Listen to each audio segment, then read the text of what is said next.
Hi students, आप में से बहुत सारे बच्चे ये क्वेश्चन पूछ रहे हैं जो सीडब्ल्यू और सेंट्रल पूल कोटा के लिए रिजर्वेशन लेते हैं फॉर नीट एग्जाम्स या फॉर जेई मेंस और जेई एडवांस में भी उनका रिजर्वेशन होता है। तो उसके लिए उनको कौन-कौन से डॉक्यूमेंट्स पहले से ही अरेंज करके रखने हैं, स्पेशली फॉर नीट एग्जाम जो सेंट्रल पूल कोटा और सीडब्ल्यू का है।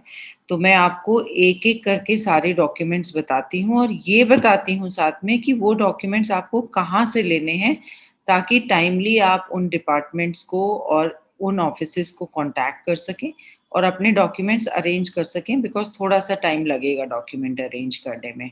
सो allow me to share my screen. मैं आपको केंद्रीय सैनिक बोर्ड का लास्ट ईयर का सर्कुलर दिखा रही हूँ, जो उन्होंने नीट काउंसलिंग के टाइम में स्टूडेंट्स को बोला था ये डॉक्यूमेंट सबमिट करने के लिए, तो हम वो डॉक्यूमेंट्स एक-एक करके डिस्कस करेंगे। सो ये आपकी लिस्ट है डॉक्यूमेंट्स की, एक-एक करके डिस्कस करते हैं। सबसे पहले है diseased soldier certificate, book issued by record office and service particulars book for officers. तो सबसे पहले सोल्जर्स की बात करते हैं, जेसीओ जवान जो हैं, अगर वो प्रायोरिटी 1 में हैं, जिसमें उनकी डेथ हो गई है, उसमें आपको एक रिकॉर्ड ऑफिस से सर्टिफिकेट मिलता है। वो सर्टिफिकेट पहले से ही ये ट्रेजेडी के टाइम ही वो सर्टिफिकेट इशू हो जाता है, तो आई एम श्योर फैमिलीज के पास ये सर्टिफिकेट होगा। नहीं तो एक बुक भी होती है रिकॉर्ड ऑफिस से जो मिलती है, वो बुक आपको संभाल के रखनी है। और सर्विस और ऑफिसर्स के लिए जो ऑफिसर रैंक के लोग हैं, उनके सर्विस पर्टिकुलर बुक होता है एक, जो जब वो एंटर होते हैं, कमीशन्ड होते हैं, उस टाइम वो बुक बनती है और उसमें पूरा रिकॉर्ड होता है, वो बुक रखनी है आपको, प्रायोरिटी 1 और प्रायोरिटी 3 के लिए। सो आपको ये कहीं जाने की ज़रूरत नहीं है, ये बुक ऑलरेडी होती है। बाय चांस अगर किसी के पास नहीं है, तो आप अपने रिकॉर्ड ऑफिस को कॉन्टैक्ट कर सकते हैं, ये सर्टिफिकेट या ये बुक के लिए। और सर्विस पर्टिकुलर जो बुक होती है वो एजीज ब्रांच में ऑफिसर्स की एडजुटेंट जनरल्स ब्रांच होती है आर्मी हेडक्वार्टर में, वहाँ पे मिलेगा। Then battle casualty certificate issued. So ये बैटल कैजुअलिटी सर्टिफिकेट जो है ये MP5 और MP6 यहाँ से इशू होता है। ये एड्रेस मैं बता देती हूँ MP5 MP6 का। इसको बोलते हैं additional directorate general of man power. MP का मतलब है man power, policy and planning. MP5 adjutant generals branch, army headquarter, west block, RK Puram, New Delhi. यहाँ से बैटल कैजुअलिटी सर्टिफिकेट बनता है। अब ये जो बैटल कैजुअलिटी सर्टिफिकेट बनता है, इसके साथ MP5 और 6 जो एड्रेस मैंने अभी बताया, वो एक एजुकेशनल कंसेशन कार्ड भी देते हैं। वो एजुकेशनल कंसेशन कार्ड सिर्फ बैटल कैजुअलिटी पर्सनल उनके बच्चों के लिए बनता है और ये educational card time to time renew भी कराना पड़ता है। ये शायद 3 या 4 साल के लिए वैलिड होता है। फिर दोबारा MP5 एंड 6 को कॉन्टैक्ट करना होगा और वहाँ से मिलेगा। और जो जवानों का है या नॉन कमीशन्ड ऑफिसर्स का है या जीसीओस का है, उनको उनके रिकॉर्ड ऑफिस से ये एजुकेशनल कंसेशन कार्ड मिलेगा। ऑफिसर्स को MP5 एंड 6 से मिलेगा। अब eligibility certificate signed by RSB ZSB, priority 1 से लेकर प्रायोरिटी 7 में जो स्टूडेंट्स आ रहे हैं, उनको एलिजिबिलिटी सर्टिफिकेट चाहिए होगा। वो एलिजिबिलिटी सर्टिफिकेट जिनके पेरेंट्स, जिनके फादर रिटायर हो चुके हैं या सर्विस से बोर्डेड आउट हो चुके हैं बिकॉज ऑफ मेडिकल रीजंस, उनको वो जिला सैनिक बोर्ड से मिलेगा। आपके एरिया में जहां भी आप रहते हैं, वहां पर डिस्ट्रिक्ट में, जिला में एक सैनिक बोर्ड होता है, वहां से मिलेगा। और उसको आपने, प्लीज देखिए, ये ध्यान रखिए, उसको आपने काउंटर साइन कराना होगा बाय OIC रिकॉर्ड्स। अब हर आर्म और सर्विस का रिकॉर्ड ऑफिस अलग अलग होता है, तो वो आपको अपने फादर से पता करना होगा, उनकी कोर के हिसाब से वो कौन से आर्म्स में हैं, उस हिसाब से उनका जहां भी OIC रिकॉर्ड होगा वहां से वो काउंटर साइन होगा और इशू होगा जिला सैनिक बोर्ड से या रीजनल सैनिक बोर्ड से। अब जो सर्विंग वाले हैं, ये तो मैंने रिटायर्ड लोगों का बताया, जो सर्विंग पर्सनल हैं, प्रायोरिटी 8 और प्रायोरिटी 9 में वो एलिजिबिलिटी सर्टिफिकेट कहाँ से लाएंगे? वो एलिजिबिलिटी सर्टिफिकेट अपने यूनिट के सीओ या ऑफिसर इंचार्ज से बनवाएंगे और उन्हीं से ही साइन करवाएंगे। अब हम बात करते हैं प्रायोरिटी 1 और से प्रायोरिटी 9 की, पीपीओ इनिशियल एंड सब्सिक्वेंट। सो जो पेंशन बुक होती है, तो पीपीओ ये बुक आपको मिलेगी जरूर जब आपके फादर रिटायर हुए होंगे। ये बुक उनको मिली होगी, पेंशन बुक, ये आपको रखनी होगी साथ में। Widow I card issued by RSB and ZSB. जिला सैनिक बोर्ड ने अब जो है एक्स सर्विसमैन के लिए आईडी कार्ड इशू करने शुरू किए हैं। इन आईडी कार्ड के साथ साथ जो है वो विडोज के भी आईडी कार्ड्स बनाते हैं जिनके हस्बैंड्स की अनफॉर्चुनेटली देश की खातिर जान चली गई है। उन विडोज के लिए भी ऐसे आईडी कार्ड बनते हैं जिला सैनिक बोर्ड में या रीजनल सैनिक बोर्ड में। तो ये प्रायोरिटी 1 से 3 के लिए ये आईडी कार्ड ज़रूरी है।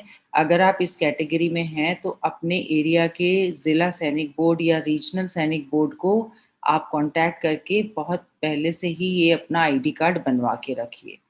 ईएसएम आई कार्ड है, एक्स सर्विसमैन आईडी कार्ड, जो मैंने बताया, ये प्रायोरिटी 2, 4, 5, 6 और 7 के लिए चाहिए। ये भी जिला सैनिक बोर्ड से बनेगा। कुछ नहीं है, इसका आपने एक फॉर्म फिल करना है, अपना फोटोग्राफ लगाना है, कुछ रिक्वायर्ड डॉक्यूमेंट्स हैं वो जमा करने हैं, आपको ये आई कार्ड आसानी से मिल जाएगा। ECHS card for all ESM. So जो एक्स सर्विसमैन हैं उनके लिए ये ईसीएचएस कार्ड ज़रूरी है। ईसीएचएस आपके पेरेंट्स को पता होगा, मेडिकल सेंटर्स होते हैं ये, वहाँ पे एक कार्ड बनता है जिसमें जिसके थ्रू उनको मेडिकल ट्रीटमेंट भी मिलता है, तो वो कार्ड आपको रखना है। ESM is ex serviceman. Aadhaar card आप सबको पता है, प्रायोरिटी 1 से प्रायोरिटी 9 के लिए सबको चाहिए। 10th एंड 12th का मार्कशीट सबके पास होगा।